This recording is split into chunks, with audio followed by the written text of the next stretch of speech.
Hey, this is Joshua, MVA Studio, Minneapolis, and today I want to talk about project management.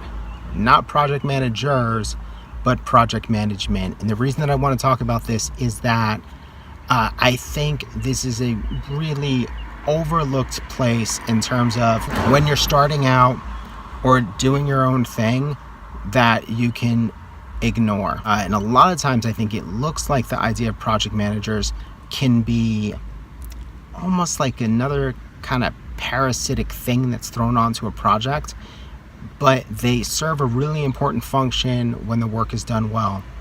I think that project management, when you have an understanding of it and you apply it to your work in a smart way, allows you to execute your work at a higher level of creativity. And I think it cuts down on a lot of the dumb pain points that we hit in work, whether it be things going to print with mistakes, surprises at the printer, technological stuff that couldn't be executed at the level that we thought it could be. I tend to work from a viewpoint that the more you know about the context and what can go wrong, the better you can plan for it. And I'm not one of these people that loses sleep over the idea that I couldn't be as creative as I wanted to or whatever goofy thing, because I'd rather execute whatever vision I had at the level I intended to execute it than have some ridiculous dream of what I can get done only to run into a situation where it has to be compromised at the end. I hate that. My kind of belief is like, I'd rather edit out possibilities at the beginning than compromise at the end. For this video, we're gonna do something a little bit different, which is I am gonna cut over to a lecture / demonstration that was recorded in my Advanced Project Studio class last week, because that was a lot less rushed than I tend to be sitting here holding an iPhone, experimenting with all these different setups and ways of doing things.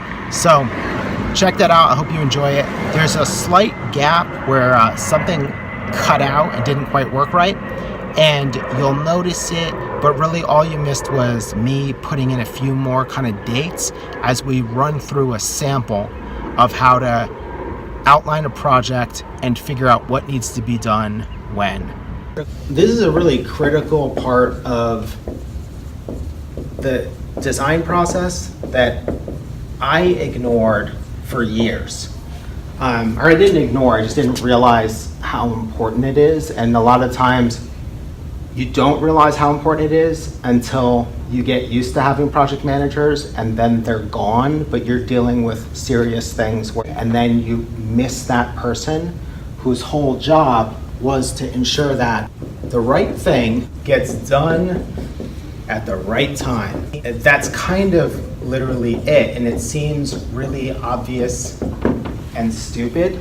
There are so many things that get screwed up because you're doing a thing that needs to be done, but you're doing it too late. That's a really big one. Or the easy way to get creative block is to do something too early. If you skip research and you try to jump straight to ideation, you get creative block because you can't come up with an idea because you haven't done the research and the analysis. So your brain is sitting there trying to invent something, but it just doesn't have the right inputs. So if you think about it as if there was like a timeline where it's like research, analysis, ideation, whatever form that is, if you just try to jump here, it's like no wonder that you're stuck. That's pretty common. Like it's not like I'm saying like the person who does this is a moron that doesn't know what they're doing.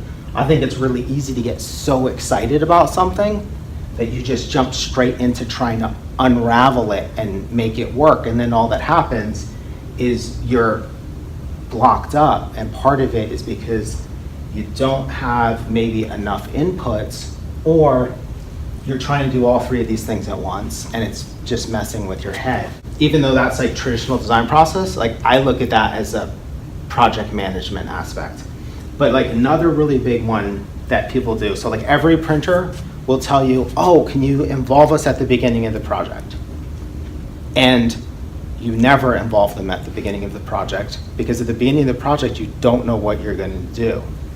And depending on the way that you design, you don't involve the printer pretty much until you need the thing to be printed, because maybe it takes 2 weeks or 3 weeks to come up with an idea, design it, get it in front of the client and get it approved before you can talk to the printer and be like, okay, so what I want to do is this. So then you end up with all of these kind of extra problems at the back end. See, like I showed that example of that hip hop poster where the color sucks. That's an example of doing the right thing at the wrong time.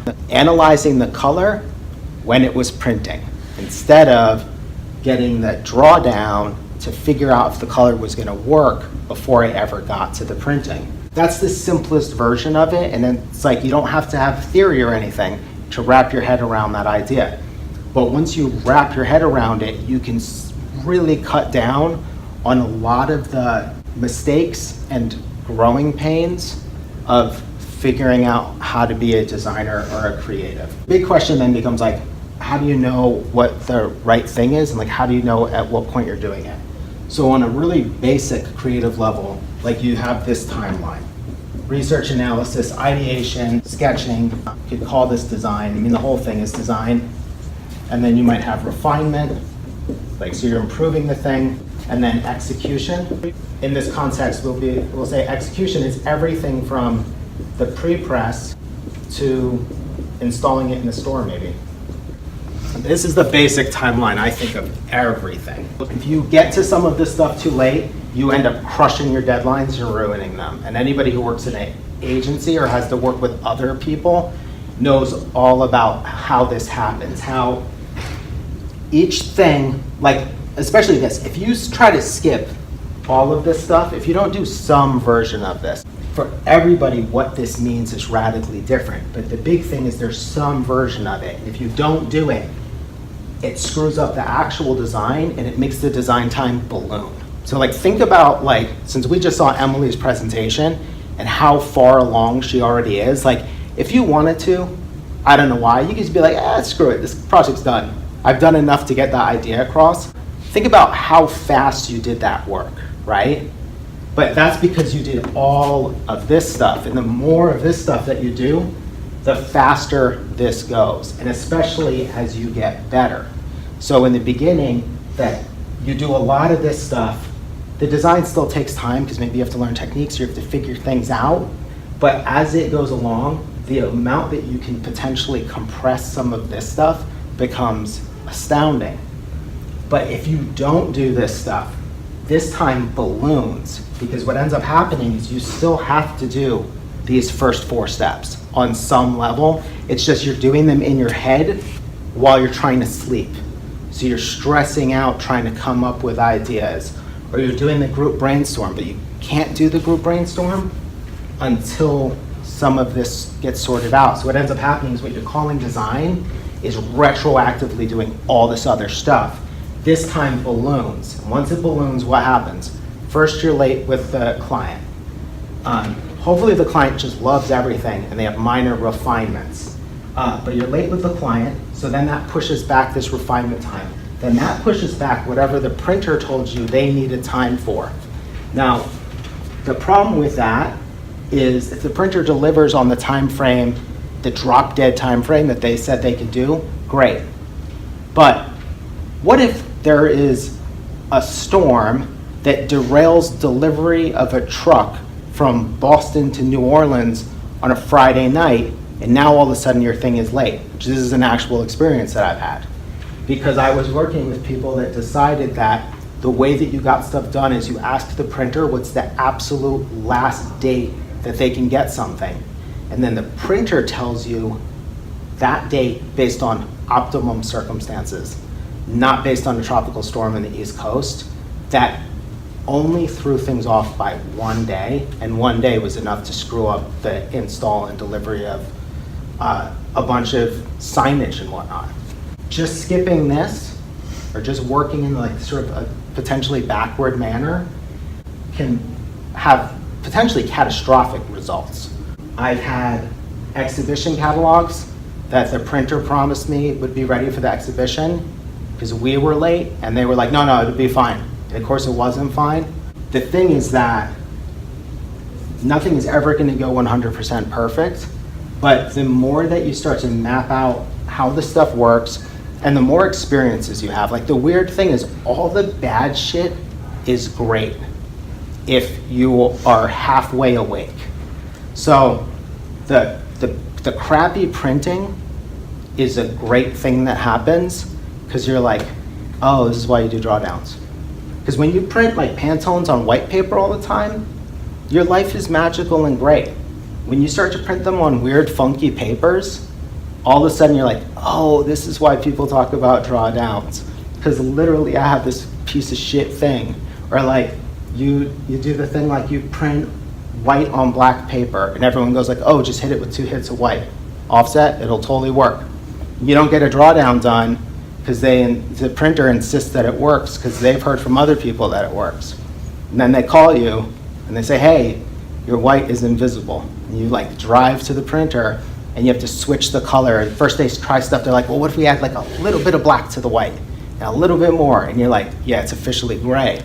But all of that comes from not understanding the process, but then there's these learning lessons. Like once you try to print white on colored paper, that's a very valuable lesson to learn, because if you insist on having that white, now you switch over to screen printing and you have a whole new set of problems. And this is also like how you estimate stuff, right?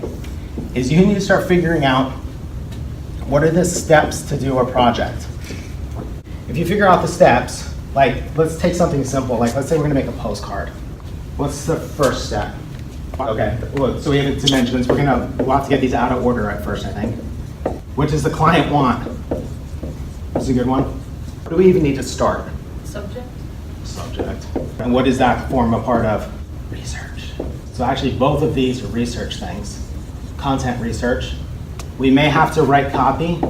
If not, we have to get copy. A lot of them are very obvious in that you know them. So do some ideation probably.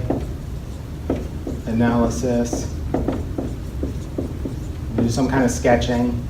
What do we need to know about like making a postcard? Print run. Specs. Mailing list. Specs. Postage, yep. Budget. Yes, a budget is super critical.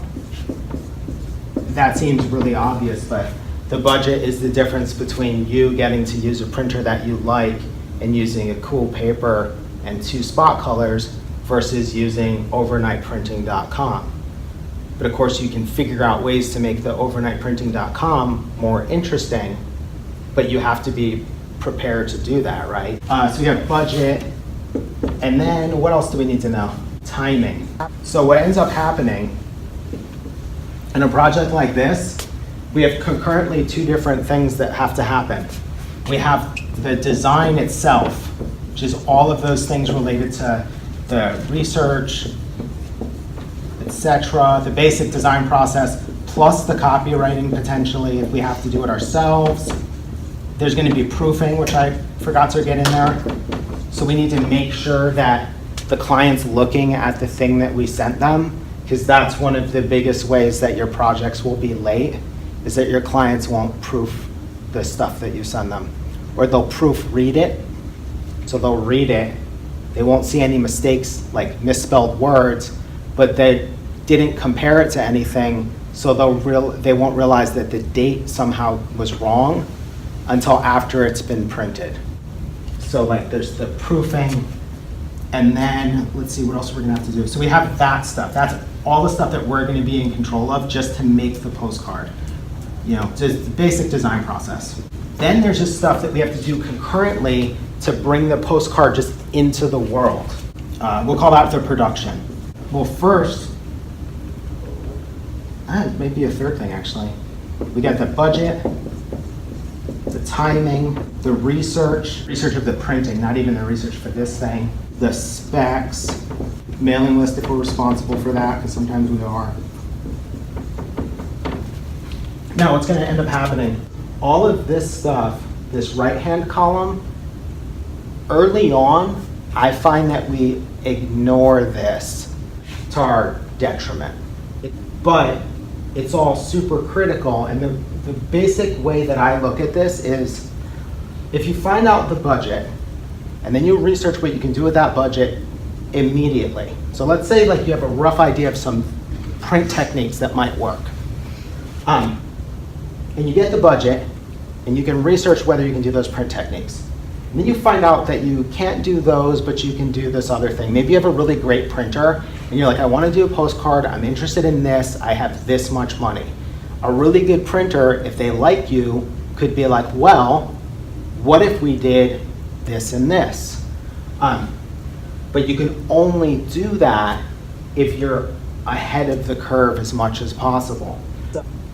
Then all of this stuff affects what you're going to do over here. But if you don't do that, you just hope for the best, you end up doing this thing where being told you can't do something at the beginning, that's just called editing, right? You have like a whole bunch of ideas, and then actually the budget does you a favor, because now just by basic math, you have less ideas to deal with, which is like the funnel idea. Part of the funnel is the budget. It just trims off a bunch of crap for you.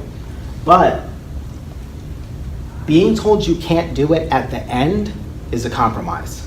Stuff that you get it done at the beginning is easy, collaborative, and it's just called editing. Stuff you do at the end, you pay for one way or another, whether it's literally in cash or through peace of mind. We have all of this.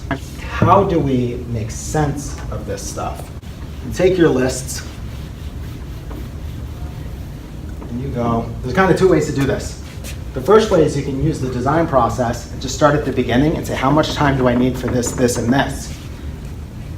I find that that's probably not great, because what will happen, like if you do print design, because this, and the reason I bring up print design is there's just stuff that's sort of hard to move when it comes to paper getting sucked through a machine. You know what I mean? Like it goes as fast as it goes. And like if you have giant banner prints made, like commercial, industrial vinyl banners, those things might take 7 hours to print, and there's no way to make it go faster. I've had projects where we couldn't spend the budget because we didn't have enough time to, because we couldn't even use the budget to make this stuff go faster. So let's say our date, let's use like today as a thing. What's today? The First. Say the 1st. So let's say we're going to do something right now. We're going to start it today, and then let's send it to, let's say it needs to be in mailboxes. We'll be generous, 5/1. How about like 5/8? So we have 5 weeks to design it and get it in the mailbox. That seems really extreme. In mailbox. So that means we probably need 2 to 3 days for mailing. So let's say 5/6, it needs to be at the mail house. And I'm probably being overly ambitious, because chances are it needs more than that, because everything is always late. So 5/6. So if we get this, nah, it can't be that. It's gonna have to be like 5/6, 5/4, 5/3. Let's say 4/25, we're gonna see a proof from the printer.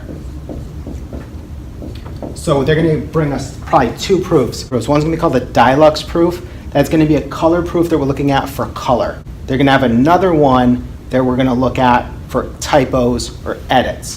Now, if we really wanted to cover our ass, we'd make sure that that proof went to the client after we reviewed it, to make sure that we weren't gonna sign something that potentially still had a typo on it, and then they were gonna be like, you signed the proof. This is one of our spots where lots of things can go wrong. Let's say we have them bring it to the client, and then the client sits on it for a day. Everything is now compressed and shifted back a day. Let's say they find stuff that's wrong with it. Now we have 2 options at this point. One of them is to give them new files. And so if this is 425 is a proof, they probably wanted these files because they take forever. 419 files do. Okay, so they get us this proof. If we have any typos or changes on it, they will charge us probably $75 per correction. Now, if we were paranoid and we outlined all the fonts because we didn't trust them with the files, as is often the case, now we have to submit new artwork. Now they have to take another 4 days to give us a new proof, and they will say like, well, we have to re-ingest your file. So whatever they did just to make a proof, they're gonna have to redo. So now our project is now 4 days behind. But if everything goes fine, then this is all gonna work out. It's kind of tight, but it should be good.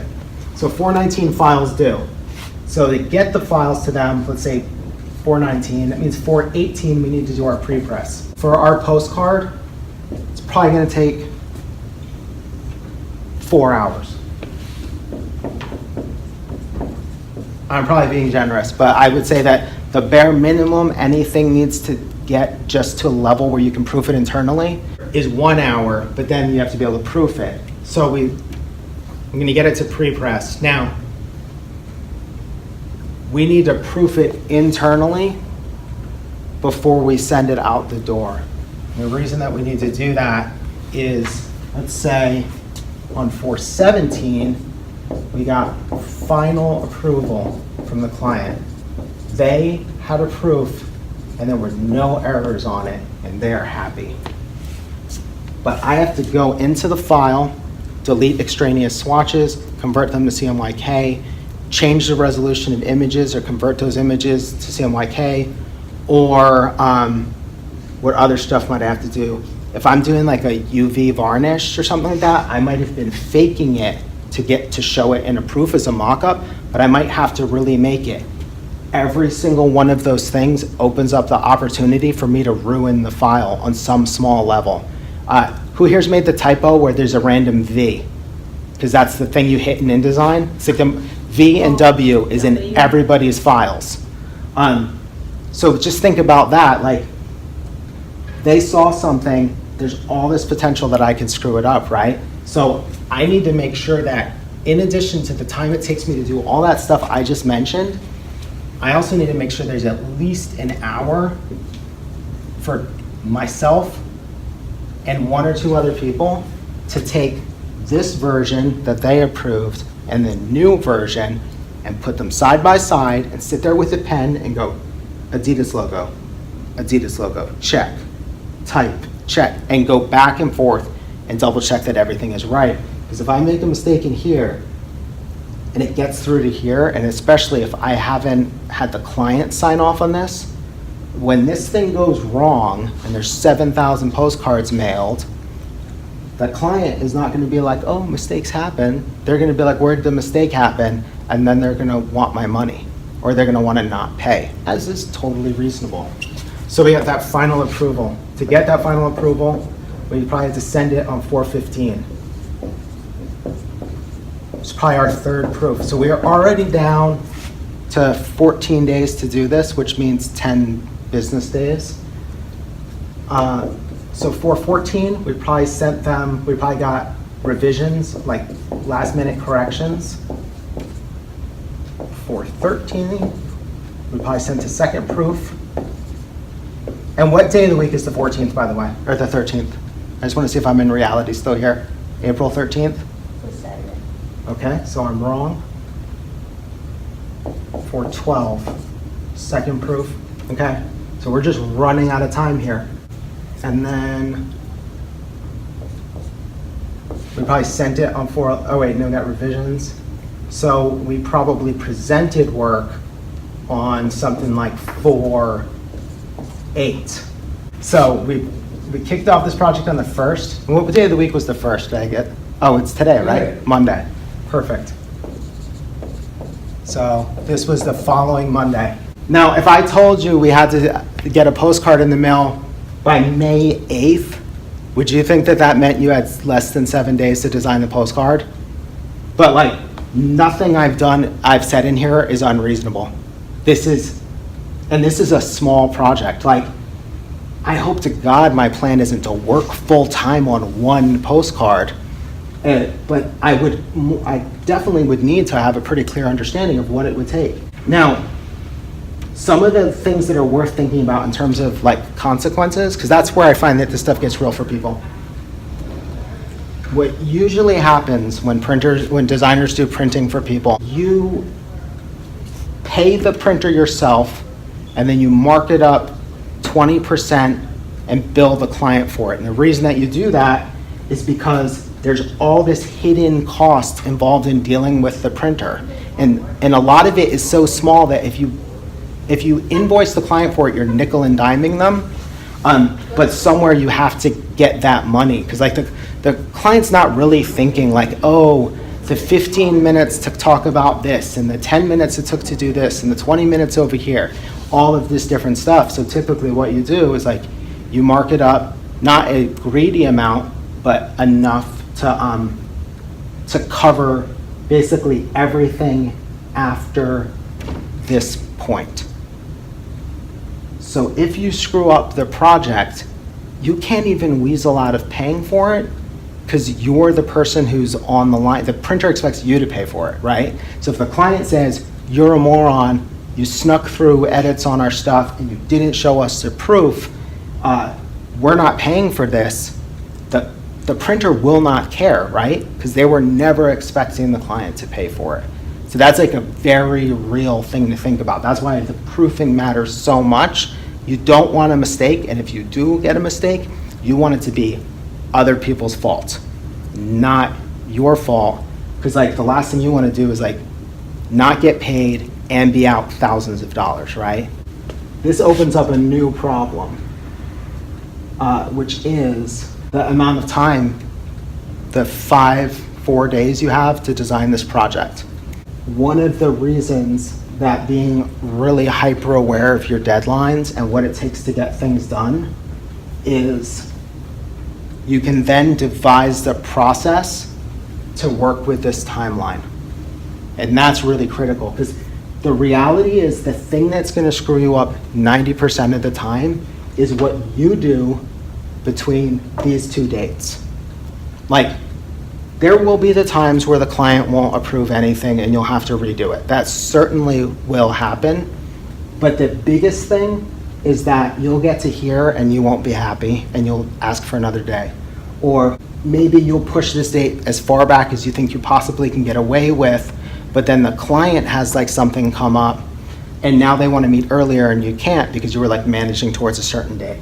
But in my experience, where most things will go wrong is in this very first chunk of the project by not planning for it adequately. And if you think about just this semester, all of the different things that have like gone wrong, like everybody's probably had something that screwed up a plan to work on something, right? If you only have what amounts to 4 days to work on something, 1 day lost is 25% of your time, right? So now all of a sudden your weekend is screwed up and it's just a freaking postcard, not a big deal. The reason the process stuff matters is, and this is like a thing that I've been thinking about a lot lately, Maddie's missed a few classes and is behind, right? Actually, you're not behind anymore, I know you're like a little bit behind. You're a week behind. You missed probably 2 classes maybe, I think, and you're only a week behind. Typically, if somebody misses 2 classes, they're much more than a week behind because we don't stretch out the process that we've stretched out, right? The way the process has worked, it's actually contingent, it's built to deal with the contingencies of the reality that people's lives get unraveled for one reason or another, whether it be babysitter flakes, car accident, or someone's in the hospital. Like, shit goes not according to plan all the time.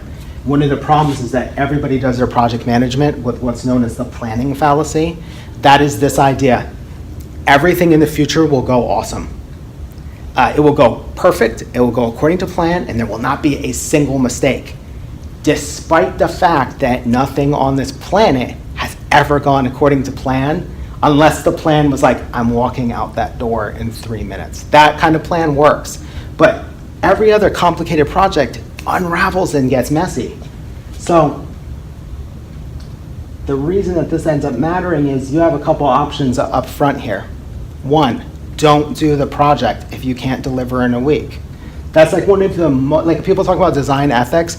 that's one of the most ethical things that you can possibly do, is know that you can't deliver at a level that's worthy of yourself or the client, and then just be like, I can't do this.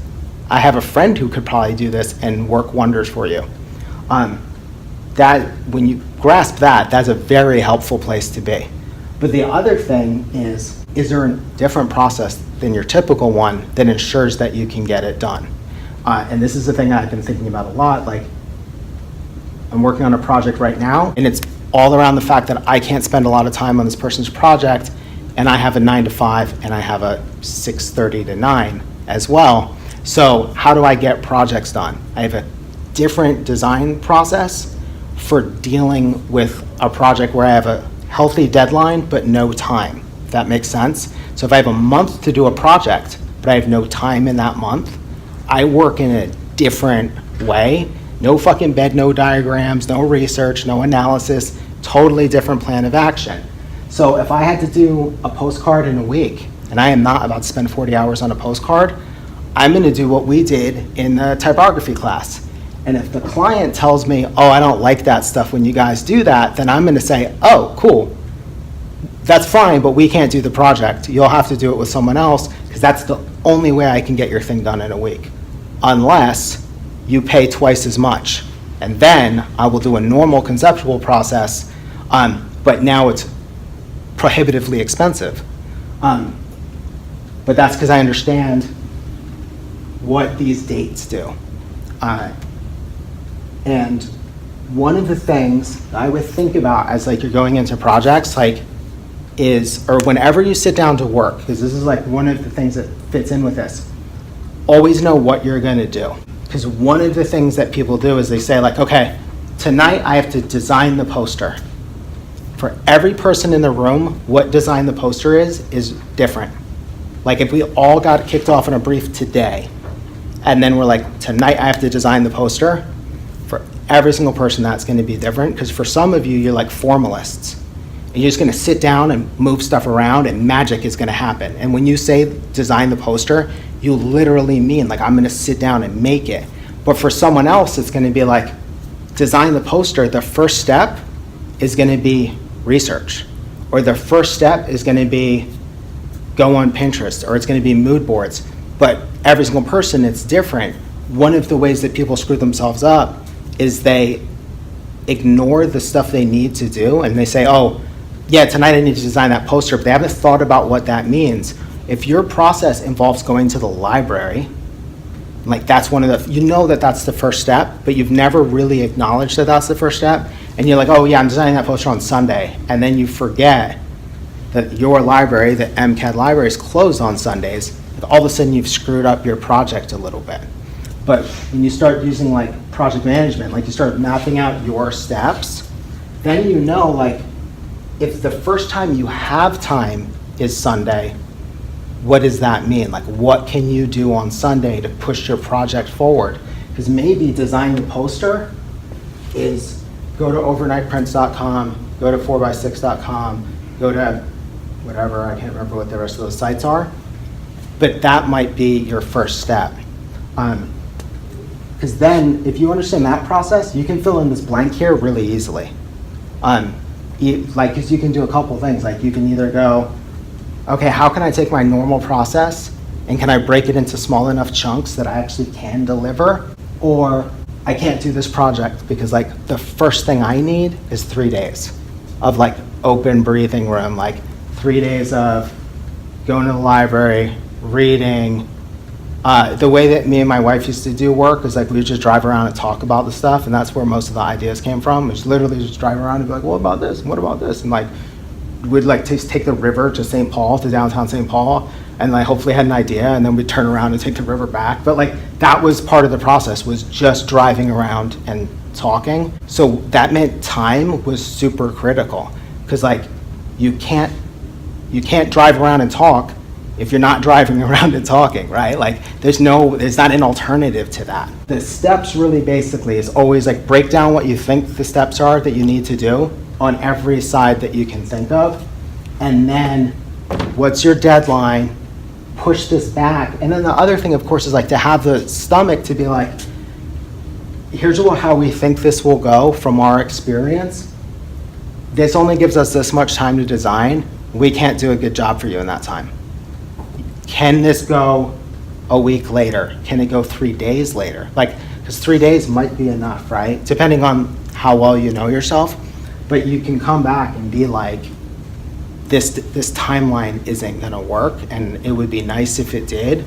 But what we'd like to do is push this date back to, say, the 12th or the 15th.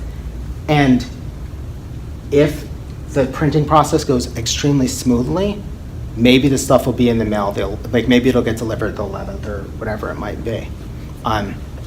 But you have to understand what you need to do, and then you have to understand the steps involved, and you have to really pay attention to your own experiences. And one of the things that you have to do is really learn to own every mistake. As painful as it is to admit that every project that goes wrong, on some level, at the very least, you were there. How did you contribute? Sometimes the way that you contributed to a project going wrong was that you were in a meeting, you had that weird feeling in your stomach, and you didn't say anything. You didn't say, this is a bad idea. And sometimes you need to be the negative person that says, this is a bad idea and it's not gonna work, and here's why I think it's a problem. Because there's nothing worse than when it does go wrong and you didn't say it, and you could have altered the current that it took. So I hope that made sense. Experimenting with kind of some new ways around making videos. Normally I would just take a video like that, try to make a title for it that was compelling, and see if it works and it gets out there. But I felt it was really important, and I kind of hope that those of you who have been watching these daily, that you didn't skip over that one because, project management. But it's critical stuff that's going to let you do your work better. And if you're running your own studio or freelancing, it's going to let you make more money. Okay, again, if you have any questions or comments, if you want to know about implementation, I've worked on a few different systems ranging from the straight up paper GTD method. I use Basecamp now. I've used Workfront and some other stuff, and I'm happy to talk about that stuff. Not so happy that I would make a video about it because everything I've tried besides Basecamp and paper sucks. All right, thanks a lot.